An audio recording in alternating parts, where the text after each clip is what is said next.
ഇപ്പോൾ ഹിന്ദു സംഘടനകളിൽപ്പെട്ടവരെ ക്ഷണിച്ചിട്ടില്ല. ഇപ്പോൾ പ്രധാനമായിട്ടും RSS സംഘപരിവാർ സംഘടനകളാണ് പറയുന്നത്. ഞങ്ങളിപ്പോൾ ഇതിൻ്റെ ഒരു ഘട്ടത്തിലേക്ക് കിടക്കുന്നേ ഉള്ളൂ. ഇൻവിറ്റേഷനൊക്കെ ഇനിയല്ലേ ഉണ്ടാവുള്ളൂ. എല്ലാവരും ക്ഷണിക്കും.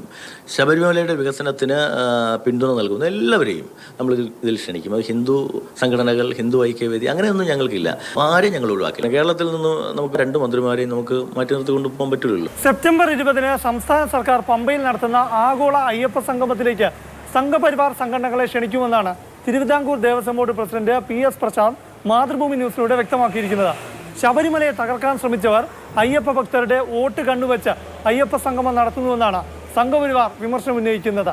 അയ്യപ്പ സംഗമത്തിലേക്ക് സംഘപരിവാർ സംഘടനയായ ഹിന്ദു ഐക്യവേദി അടക്കം ക്ഷണിക്കില്ലെന്ന വിവരങ്ങൾക്കിടെയാണ് ദേവസ്വം ബോർഡിന്റെ യു-ടേൺ. ഞങ്ങൾക്കതിൽ രാഷ്ട്രീയമില്ല. ഞങ്ങൾ ഒറ്റ രാഷ്ട്രീയമുള്ളൂ: ശബരിമലയുടെ വികസനം. ലോകത്തിന്റെ വിവിധ ഭാഗങ്ങളിൽ നിന്നും എത്തുന്ന പ്രതിനിധികൾ, അവരുടെ മുന്നിൽ, കാരണം അവരൊക്കെ ഇവിടുന്ന് വരികയാണല്ലോ, അപ്പോൾ അവരുടെ മുന്നിൽ ഈ മാസ്റ്റർ പ്ലാൻ നമ്മൾ അവതരിപ്പിക്കുന്നു.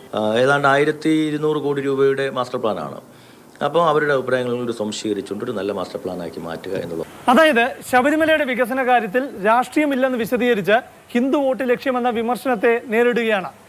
സംഘപരിവാർ വിമർശനത്തെ നേരിടാനായി അവരെ തന്നെ സംഗമത്തിലേക്ക് ക്ഷണിക്കുകയും ചെയ്തു. ക്ഷണിക്കുമെന്ന പ്രഖ്യാപനത്തെ സംഘപരിവാർ സംഘടനയായ ഹിന്ദു ഐക്യവേദി സ്വാഗതം ചെയ്യുന്നു. ഒപ്പം സർക്കാരിനെ വിമർശിക്കുകയും ചെയ്യുന്നു. ഹൈന്ദവ സംഘടനകളെ എല്ലാവരെയും ക്ഷണിക്കുന്നു എന്നുള്ളത് ആ മനോഭാവത്തിനെ അഭിനന്ദിക്കുന്നു.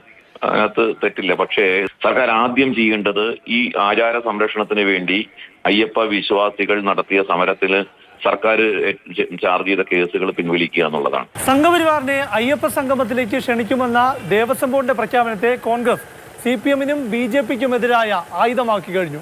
എന്നു മുതലാണ് CPM-ന് ശബരിമലയോട് ഈ പ്രേമമുണ്ടായത്. ഭൂരിപക്ഷ വർഗീയതയാണ് CPM ഉയർത്തുന്ന ആയുധം.